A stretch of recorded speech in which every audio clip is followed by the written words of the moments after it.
Wu Chang is the best hunter. Let me explain. I know you guys all have your favorite hunters to play as. Some of you love playing as BQ or Sculptor, and people like me, I like playing hunters like Undead and Violinist. So then why, Phoenix, are you arguing that Wu Chang is the best hunter? He's barely seen in tournaments. He really isn't seen that often in rank either because he's not very consistent at winning. Usually competitive players will pick either Breaking Wheel or Sculptor. This is because it will usually guarantee them the win, of course. Compared to a lot of the new hunters, for example, Sculptor, Naiad, Violinist and Breaking Wheel, Wu Chang doesn't have any chip ability, a way to be able to chip away health of survivors. He can either hit the survivor with his weapon or not hit them at all. The ability to be able to chip damage or to be able to deal damage with your abilities is something that's becoming increasingly more necessary for hunters to have because of the fact that ciphers are going by so quickly. But this does not make an interesting chase, because in most cases hunters will spam their abilities and it won't leave much for the survivor to be able to counterplay. This means that the kite is less interactive, and when a survivor gets knocked down, it is less satisfying for the survivor because they got knocked down instantly, they didn't get a chance to show off their kiting, and for the hunter it was less impressive because they just quickly used their abilities to quickly knock down a survivor and didn't really do much in the way of chasing. Yes, you could argue that a white guard Wu Chang could spam their charge attack. In my opinion, this is fairly balanced. Why? I would argue that both the white guard and the black guard have very balanced stats. Black guard, for example, has fast attack recovery and also fast attack animations, and he has a very short animation for when he is stunned. But in comparison, he also is one of the slowest hunters in movement speed, and he also has one of the worst hitboxes in the whole game. Meanwhile, on the opposite side of the spectrum, we have the white guard, who has an incredible hitbox and a pretty decent movement speed, but has a really long pallet breaking animation, really long attack recovery, and also a really long attack animation. These two are quite literally opposite sides of the same coin.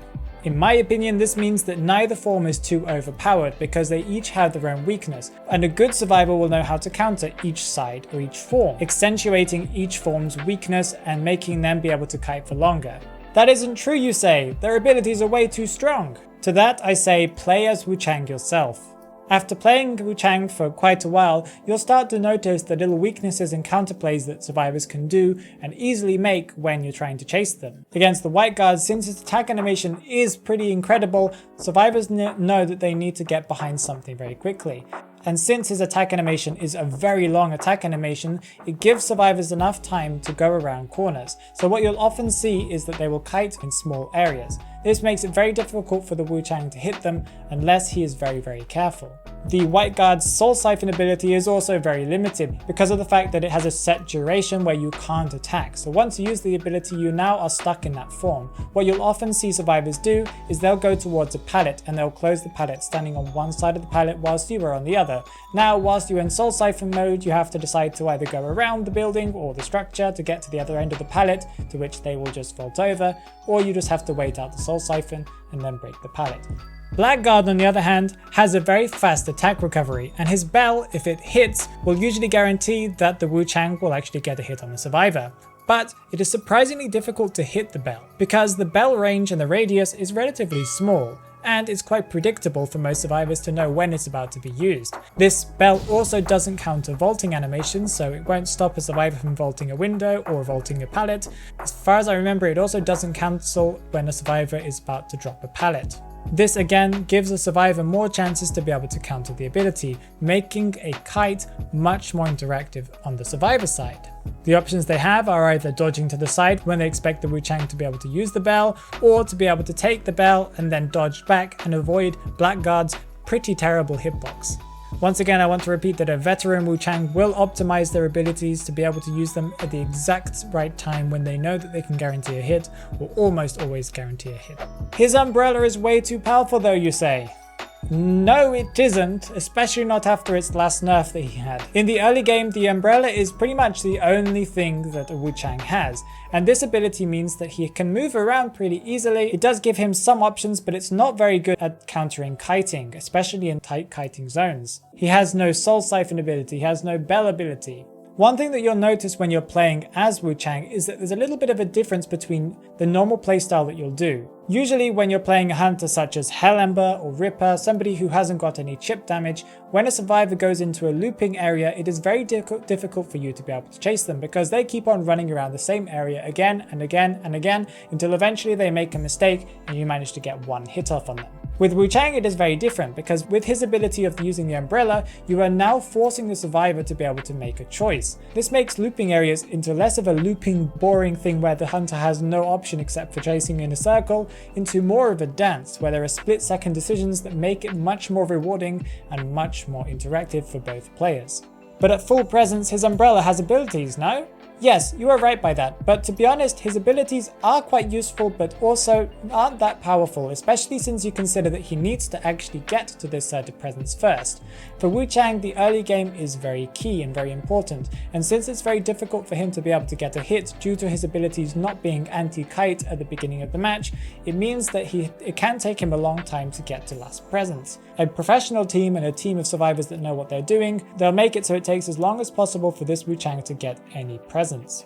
Possibly even rescuing later than they usually would, just to deny him that presence. Even when his abilities are completely unlocked, it's still pretty easy to avoid his abilities, especially since he was nerfed. His radius was nerfed recently where when he uses his umbrella and teleports to an area, the radius of the bell and of the soul siphon was shrinked considerably. Now you need to be way more accurate as a Wu Chang. Usually if a survivor is paying attention to where the hunter is, tries to guess where the umbrella is going, they can easily avoid the umbrella effects, even though the hunter is going to be near them anyway. His umbrella also permits him to have good map pressure, being able to quickly change locations on the map.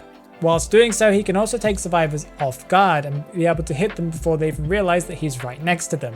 This can give Wu Chang the ability to eliminate key targets, for example decoders who are decoding too quickly, or also to slow down decoding overall by threatening any survivor that may be decoding or maybe finishing that last cipher. One key thing to remember here is compared to a lot of other hunters, this ability doesn't deal damage to the survivors directly. Instead, it moves the Wu Chang from one location to the other location. This is in stark contrast to the sculptor, for example, who will use her ability by using a chisel, and she can technically be in one area and she can be dealing damage to survivors in a completely different area of the map. This leaves less counterplay since the survivor now has to deal with damage but doesn't have a hunter to deal with, and this means that camping can be a lot more problematic for survivors because they now can't go in for the rescue because the hunter is still there, technically by the chair. His camping isn't even that overwhelming, to be honest. When used properly, a Wu Chang can deny a rescue completely and even possibly knock down a survivor before they get anywhere near the chair. But once again, there is a lot of opportunity for a survivor to bait out Wu Chang's abilities or to bait out his switching to a different form to be able to deny the rescue by using the soul siphon ability or the bell to slow down to make it after half. Do you usually find it very difficult to rescue from a Wu Chang? So what I mean is that Wu Chang isn't the best hunter, but he's the best example of what a hunter should be. I think he's the best balanced hunter overall. Weaker hunters should be brought up to his level, and more powerful hunters should be brought down to his level. And the equivalent for survivors too, because at the moment survivors are decoding very quickly. I know that Netease is working on how to lessen or weaken Cypher Rush, but I do hope this manages to change it enough that it'll bring it down to Wu Chang's standards. Having a Wu Chang meta would mean that survivors would improve at kiting overall, and hunters would also improve at their real chasing forms, instead of having to depend on spamming all the time. The Umbrella Twins really do have a multitude of gameplay styles. You can play almost any type of persona web that you want, also lots of different traits. The fact that you can take Confined Space, or you can take Trump Card, or in most cases you'll take Insolence, means that you can have a very varied persona web. It's also very popular for you to take either Peeper, Blink or Teleport with him. The other hunters in the game have a very defined persona web as to which you're taking and a very defined trait. Wu Chang also gives the possibility for players to be able to choose the style of playing. If they prefer more of the black guard style, they'll remain black guard for longer. Some people prefer the white guard. This gives a bit more variety to the type of gameplay that you get as a player of a hunter yourself, and how the survivors experience that hunter. If you're wondering why Netease is having difficulty balancing the game, then you'll like this video here.